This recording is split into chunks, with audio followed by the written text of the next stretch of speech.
Awesome. Well, welcome back, everyone, to Beyond the Box Spotlight Series. Super thrilled to have on one of our American companies today, Matt Giffune. I'm sure I butchered that, with Occupier. Matt, thanks for coming on the show today. Thanks for having me, man. Appreciate it. Yeah. So for people that are listening, what is Occupier? What are you guys doing these days? Sure. So I'm Matt Giffune. That's how you say it. Okay. Thanks. Thank you. I You needed probably that. had like a 5% chance of getting it right, which is okay. Occupier, we are a lease management and transaction management platform for businesses. We provide a software platform that allows companies to take their real estate decisions from all the way starting with their transactions through the administration of their lease portfolios and then executing their lease accounting calculations in our software. So we can basically take a company's real estate portfolio from deal all the way through balance sheet in our software. And it involves multiple stakeholders within kind of the commercial real estate arena. Our primary users are real estate decision makers, their finance and accounting partners within their business, but also the tenant rep brokers that represent them on their transactions and their portfolio strategy. Wow. So, you hear the old adage with tech companies of like, do one thing and do it really well. You guys are doing everything and doing it really well. So what's the story? How did Occupier become? Like, where did this come from? Yeah. So our origin story is probably not unlike a lot of really successful companies in that like we lived the problem ourselves. So I'm personally a 10-year commercial real estate tenant rep broker veteran. And then I left that career at JLL to join a company called VTS, which is the leader in the landlord leasing and asset management software space. And I joined that company back in 2014. That's when I met my current co-founder, Andrew Flint, who participated in the REACH program with me this past year. Andrew was one of the first employees at VTS. He'd also had a brokerage background at JLL for the previous 10 years. And while we were working at VTS, we just saw this rapid kind of adoption of like good modern software for institutional landlords and their agency brokers to better manage the leasing process, better understand portfolio obligations, risks, and opportunities, and collaborate in like a cloud-based modern software system. So while working there, we started to kind of form the idea of like, why isn't this happening on the tenant side? Why aren't there companies that are tackling this massive market of businesses who have anywhere from like 5 to like 50,000 locations and are constantly like getting inputs of data and having to make decisions every day and manage a real estate portfolio properly? There seems to be like a disconnect in not having good software in that space. So it was around 2018 that we jumped ship from VTS and kind of put the business plan together for Occupier, which was essentially our first product, was a transaction management module where a tenant and a tenant rep broker could collaborate through the deal process, whether it was one deal or a pipeline of several deals. And then from there, like you said, we started tackling other things such as lease administration and now lease accounting. Wow. So 2018, you jump in, 2 feet in, both of you, and you're building things, you're growing, you've got this module, you're expanding, you apply for the REACH program, the commercial program, you get accepted, and then COVID becomes a reality. And obviously being the CRE space, but you've got REACH as well. Talk me through what sort of that last 12 months has looked like from your perspective as you're just starting to, ramp things up and get this thing moving. And then the world, for lack of a better analogy, almost crumbles before us. Yeah, March 2020 was seriously like a scary time for most businesses, right? And we're not unlike anybody. So we got into the REACH program, which kicked off, was going well. We're all fired up to go to these amazing events and conferences that they had planned for us for the year, and then it went virtual. So from the REACH perspective, it was actually really awesome. Still, I mean, we were on Zoom calls at least once a week. There was unbelievable programming, unbelievable mentors. We got to know the cohort companies, expanded my network personally. The partnerships that they had with like the NARs, the SIORs, the CCIMs are really valuable for us to kind of explore those opportunities for our business. So all in all, like I would give it a 10 out of 10. I think from the perspective of managing a startup growth through, the pandemic period, which by the way is not over yet. It presented challenges, but I think the net effect of it was that we were actually discovered that we were kind of a beneficiary of the effects that the pandemic were having on commercial real estate for a couple of reasons. One is, if any time, the time was now for companies to evaluate their real estate operations. So if you were a customer of ours like Black Rock Coffee, who had 80 locations, drive-through, sit-down coffee shops, all of a sudden, they're scattered across several states. They're trying to figure out, how do we manage our real estate obligations? Is this an opportunity for us to kind of, shore up our business and make sure that we're operating properly? Without access to the real estate information, it was really hard for them to do something like that. So we actually became more valuable to the end user during the pandemic, which allowed us to continue to sell our product into the market. So we actually, for 2020, hit our revenue goal. We exceeded our revenue goals, wow. Which for us, if you rewound the clock back to March, you would have thought like, oh God, we got to readjust everything. This is going to be really tough. How are we going to survive?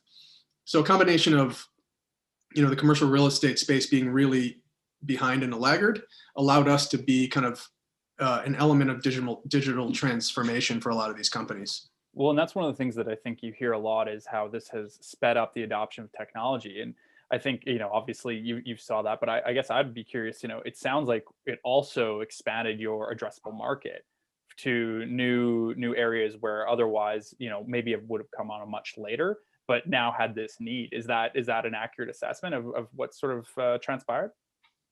Yeah, I mean, there's another element to that too, which is regulatory driven. So it's interesting, when you start a company, you start trying to solve a single problem, and that problem you focus on until your customers start asking you to do more things. So that's why we started down the path of lease administration and lease accounting. So our initial product was just, let's figure out how companies can better manage their transactions. And then the regulatory shifts in how companies need to account for their lease liabilities on their balance sheet is forcing private and public companies to all of a sudden understand, oh, wow, this is a huge problem for us to gain control of all our financials around our real estate and then account for them properly for new regulations. So it was a combination of digital transformation and a force of regulations that made companies have to all of a sudden devote a lot of man hours to figuring out how to account for the real estate. So without like good software to do that, it'd be just really hard and costly and risky for companies to like not comply with SEC regulations, for example. So for us, it was a combination of like the pandemic and FASB ASC 842 and IFRS 16 lease accounting changes, which we won't go into, that are basically forcing companies to say, look, we got to take control of our real estate and figure out how to do it. And our vision for Occupier is that should all be done in one place. So when you look at the market of competition out there, you have a lot of players that are doing one thing throughout this whole life cycle. But for us, we envision a world where real estate happens online for every stakeholder. And if we can pull all those stakeholders into Occupier, then, we become a market leader. Well, I think one of the things that I've heard time and time again is that how important timing is. And, when you've got all these different factors layering up, and then you've got an amazing product and a team ready to take that opportunity, clearly the results speak to it. And so one of the other things that I wanted to touch on is that, it appears that at the same time, you also launched your own podcast. So talk me through the thinking behind launching your own podcast in the space as well, with all these other things going on. Yeah. I can't profess to be a podcast expert right now. I'm not Joe Rogan or Mark Maron or anything, but there are some incredibly lightweight tools out there to allow you to do it. So when we kind of started to look at like, how are we going to put our brand out into the market, we wanted it to be inviting to the people that were in our ecosystem. So, on top of, content that we're putting out on our blog and, LinkedIn profiles and stuff like that, we wanted people to hear the stories of all the people that are experiencing the problems that we're trying to solve. So given our kind of vast network in commercial real estate, we just have access to awesome guests. So we figured, if we could put like a format out there that allowed people to hear how others are dealing with things, like, so for example, like one of our first podcasts was Mac Friedman was our client at DraftKings. How do you manage a like rapid growth real estate portfolio as they're kind of scaling at hyper growth? And then we had a podcast that was like, how do you make sense out of the new lease accounting changes? These are questions that are floating out there on the internet or people are trying to figure out. So we wanted to provide some perspective and also some like tactical advice to companies that, could be in our space, and just generally have cool people on that have cool things to say. It's amazing in this situation where with COVID, everybody is available and at their computer. And, one of the things we discussed when we were creating, or I guess ideating on Beyond the Box was, these are the conversations we would be having at those conferences and those events that, are no longer taking place. So how do we take those conversations, and instead of just having with a group of, 5 or 10 people, take them, have them one-on-one, and then broadcast them out to everybody that may be interested? Because to your point, there's so much that can be taken away from those conversations, and you never know what you're going to get out of them. Right. And so you can have the one conversation about how you scale at hyper growth speed, but one of the nuggets that falls out could be something totally unrelated. And I think that's the exciting part about right now, is that everybody just seemingly so willing to have these conversations openly. And we discussed before is we're almost giving each other that permission to be human on these conversations and talk through what really has been happening. And I think that's really resonating with the market. But so that's available now on Spotify, correct? Yeah, you can find it on Spotify. It's fully occupied. Just search for it. I think we've got about a dozen episodes out there. We got one coming out later this week, so definitely check that out. Awesome. And so taking things forward, so 2020, it's crazy, yet you're still crushing it. Things are actually going better than we anticipate. So now we're looking at 2021. We've got vaccines starting to roll out. We've got things shifting. We're still in the pandemic. We've got some uncertainty politically. Where are you seeing 2021, and what are you guys focusing on, and what are you most excited about as we're, jumping into the new year here? Yeah, so we just launched the release of our lease accounting module, which kind of pulls our whole platform together. Congrats. So we're looking at 2021 as a year of like incredible growth for us. So as we continue to stack up wins with customers, we're uncovering that they're all candidates for every one of the modules that we sell. So our market size is growing, and our team is executing. So we're super excited just to like get our workflow software into the market, and then start to think about like what are some of the other cool things that this commercial real estate space is missing, that we could actually start to chip off with our product roadmap. So we have like a really deep product roadmap that is not only going to benefit like tenants, but also the brokers. Like the brokerage community is still really, really far behind on how they work. It's still very manual. It's still very spreadsheet oriented. And tools out there today just don't meet their needs of how they really work, whether you're a tenant rep broker who's prospecting, or if you're a transaction manager, that's trying to provide data to your clients to make better decisions. Like there's just a whole world of software that can still be built around that. So we're super excited not only about like selling more of our existing products, but also further innovating and growing our team. Love it. And so quick question then on the operations side of things. So you've obviously had to go fully remote. Do you plan on going back to any sort of in-person office space, or are you guys staying fully remote as your team as things change back? Yeah, I think like among our team, there's a desire to like have some sort of personal connection again. Pre-pandemic, we were running 2 offices. One of them's in Boston, where I live. And then we have our New York headquarters where, our engineering team and some other team members were housed as well.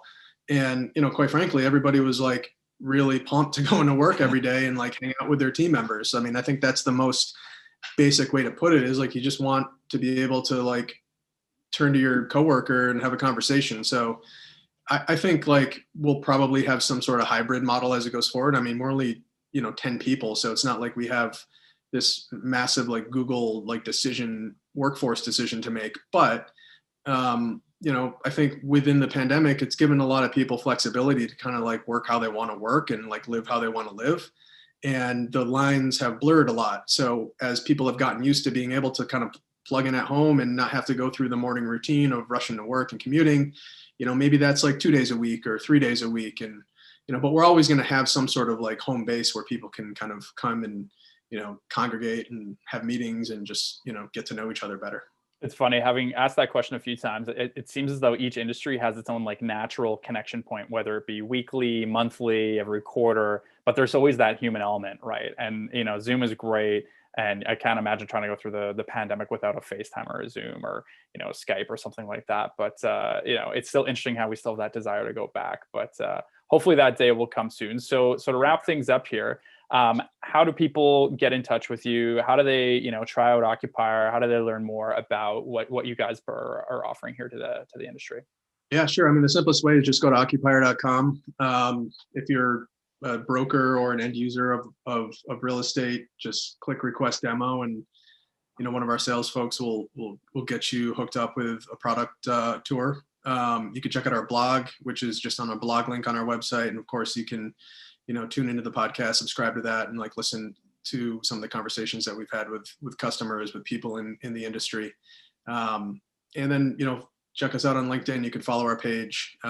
Myself, Andrew Flint, my co-founder, he's also pretty active on LinkedIn. So, we're out there, trying to spread our message to the world. Awesome. Well, thanks so much for coming on the show here, Matt. Really appreciate you giving the insights on what you guys have been up to, and it's super exciting. And I really can't wait to watch what's next for you guys. So all the best, and thanks again for coming on the show. Yeah, thanks for having me on, Mike. Really appreciate it.